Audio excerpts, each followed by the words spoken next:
In the gospel text of today, which is taken from the Gospel of John, chapter 15, verses 9 to 11, Jesus does four things.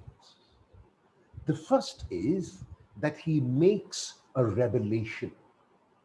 And the revelation is that Jesus has loved the world just as the Father has loved him. And because the Father is addressed as Father by Jesus, the love is a love that is unconditional. In other words, the love which is the unconditional love of the Father is the same love that Jesus has given to the whole world. An unconditional love keeps no record at all. It is a love which is always ready to forgive, it is always ready to accept, it is always ready to pardon. It keeps absolutely no record, not only of the wrongs, but it does not keep even a record of the rights. In other words, it is not barter exchange, but it is a giving and a giving and a giving of oneself completely to the other. This is the love which Jesus has shown and given to the world.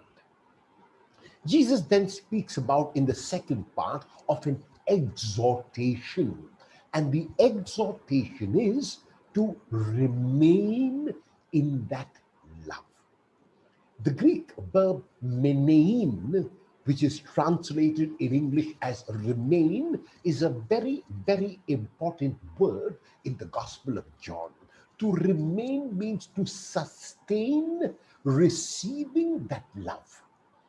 It is not something which happens once and then stops. No, it is something which continues. So Jesus continues to give that love.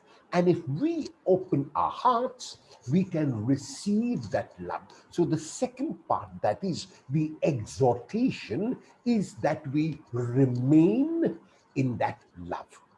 In the third part, Jesus explains how we can remain in his love, namely by keeping what he says are the commandments.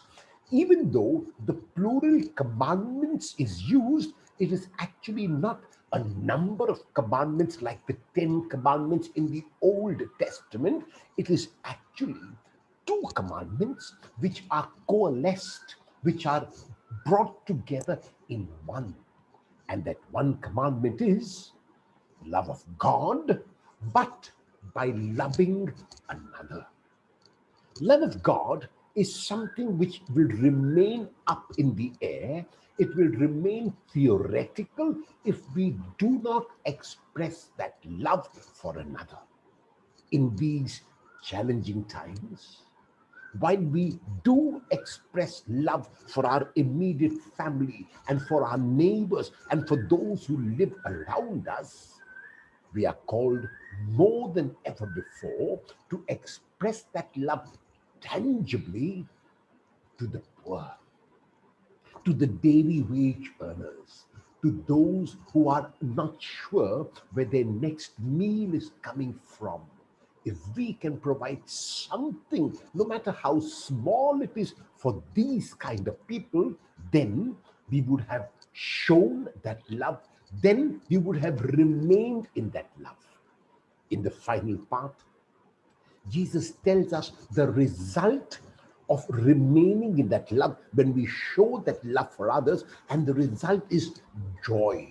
The Greek word charan, which is joy, fills not only a small part of a person's life, but fills every aspect of a person's being.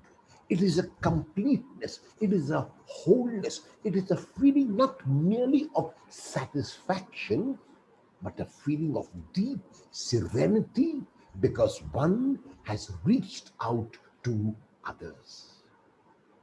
Will you, who believe in the words of Jesus, remain in that love by showing it tangibly to at least one person today. And if that person to whom you show the love can be a poor person, even better.